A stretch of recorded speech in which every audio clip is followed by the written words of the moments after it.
Hey everyone, Andy with Andy's Auto Detailing and Ceramic Coatings in Albany, Oregon. Obviously my channel name is Andy's Auto Care Plus, but that's besides the point.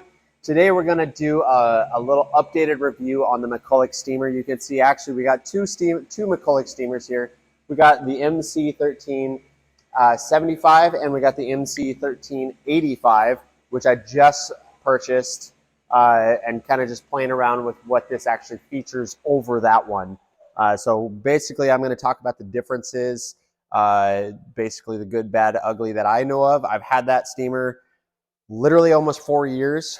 So I do got to say that if you're looking for an entry-level steamer, it's a no-brainer. The McCulloch steamer is definitely a good way to go. I think now it's like 160 bucks and this one's like 190 bucks. It used to be less. I think I originally bought that steamer for about $120, something like that. It has paid for itself a stupid amount of times. So it has been my backup steamer, as I did replace it, in all fairness, with a Chief steamer. I do have that video. I can link that up above for my review on a Chief steamer. I also have a VX5000 you can see there behind me. So I have multiple different options. But this thing, every time I need, if one of my other expensive steamers goes down for some reason, I can always trust that McCulloch is going to turn on and work. I mean, this thing has definitely seen better days. This doesn't stay on anymore. It leaks quite a bit. The handle leaks a little bit. The handle gets super hot. So you can see the handle leaking right there. So, but it works. And that is exactly why I went ahead and purchased a 1385 so that I can finally retire that one. So that I don't burn myself with a leaking handle. So anyway, some of the differences real quick is this will hold double the water that one will. So this one holds about 1/4 of a gallon. It's 1,000 milliliters. It's 2 of the cupfuls. Actually, let me grab the cup for you. So this right here, 2 of these is how much you're supposed to put in the 1375. 4 of these is how much you're supposed to put in the 1385. It's real simple to use. Make sure it's cool when you actually remove the cap. So you remove the cap, go ahead and take distilled water, and you're going to fill it with distilled water only, straight into that boiler. Put the cap back on and flip on the switch to turn it on. It's that easy. It does take this one took about 12, maybe 15 minutes to fully heat up from a fully cold position. That one takes a couple minutes less, but they're actually really, really close. So as far as like the actual heater that's inside of them and everything like that, it's the exact same on the internals. Literally the only internal difference, at least from their spec sheet, is the size of the water capacity. That's the only differences. The other really cool thing that after I started playing around with this one a little bit and using it, I realized it had this little knob right here. This actually will adjust your pressure on the fly. This one does not have anything. Well, okay, it does have something. It has it right here on the actual machine, but I've always just had it on high. Never really played around with it. This one, being that it's on the actual handle here, I'm probably going to utilize that a little bit more. So every time you first use these, there's going to be some water. That's on full, and you can really easily adjust it. There's on low. So you can see it's actually a difference. Pretty cool.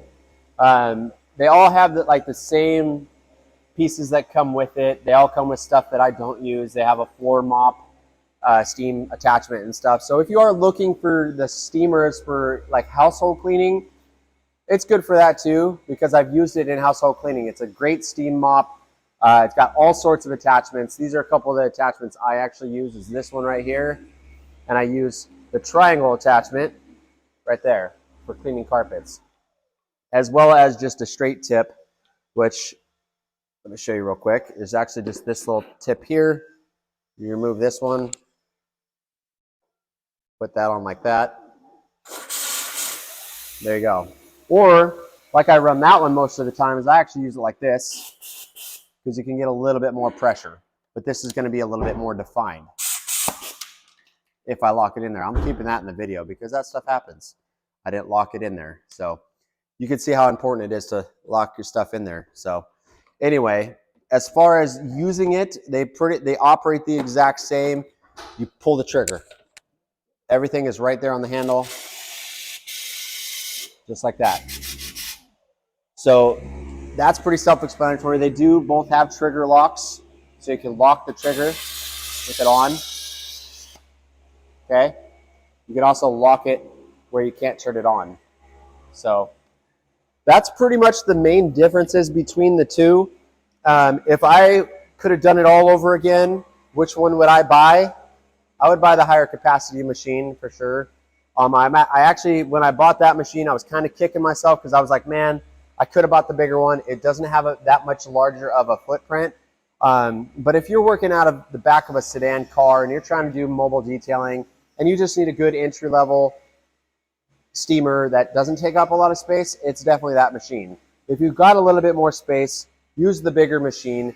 You're really going to like the fact that there's more capacity in there. I can get through a car with that one, but this is going to really make sure that I can get through a car without having to refill my machine. So not a whole lot else I can really say. Actually, there is a couple of really cool things I did notice. The cord, the power cord is a little bit longer, it seems like, on this machine, on the 85, compared to the 75. Couple feet, it seems like. I didn't measure it yet, but it does seem like it's a couple feet. Maybe they're the same, actually. I don't know. It seemed like it. Maybe it's because the machine's bigger. The other thing I did notice is that this cord seems to be about a foot longer than this one. So maybe it's just the way they're set up, but it sure seems that way to me. The 85 is a lot easier to move around. You grab it by the handle. It's got wheels. You can just roll it around. This one's got wheels, but I find myself, if you see this, I find myself pulling on this to move it around a lot out of convenience rather than bending all the way down for this. This one, I don't think I'm going to have that issue because if I'm standing up, I can just move it around really easy. And that will, I think, help me from pulling on this cord. So as far as durability on these things, like I said, I've had this steamer for well over 3 years. I posted a video about that steamer, oh man, 2.5 years ago or something like that. If you haven't watched that one, that's a good first impression video, how to use it, basics of using that machine. Pretty much they're the same. But I think I've chatted enough and spoke enough that you guys will kind of get the point on these steamers. They both work great.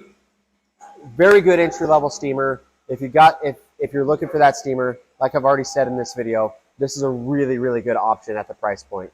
You could buy, let's see, 4 of these for the cost of the VX5000. So to me, that's a win. So anyway, thanks for watching, guys. I'll catch you guys on the next video.